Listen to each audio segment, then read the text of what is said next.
মৌলিক সংস্কারের পর আগামী বছরের শুরুর দিকে নির্বাচন আশা করে জামায়াতে ইসলামী। তবে আগের মতো নির্বাচন হলে তা জাতির জন্য কল্যাণকর হবে না বলে মন্তব্য করেছেন দলটির আমির ডাক্তার শফিকুর রহমান।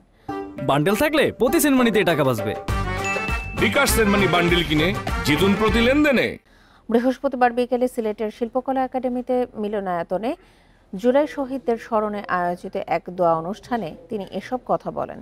শফিকুর রহমান বলেন, যে দল নিজের কর্মীদের নিয়ন্ত্রণ করতে পারে না তাদের কাছে দেশ ও দেশের মানুষ নিরাপদ নয়। জামায়াত দেশ পরিচালনার দায়িত্ব পেলে অভ্যন্তরীণ বিষয়ে কোনো দেশকে নাক গলাতে দেবে না।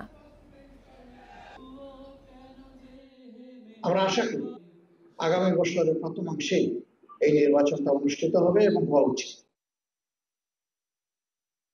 এর সাথে আমরা এটাও বলেছি যে যদি প্রয়োজনীয় বেসিক সংস্কারগুলো করা না হয় আর যদি আগের মতোই নির্বাচন হয়, এই নির্বাচন জাতির জন্য আরেকটা দুঃখ এবং বেদনার কারণ।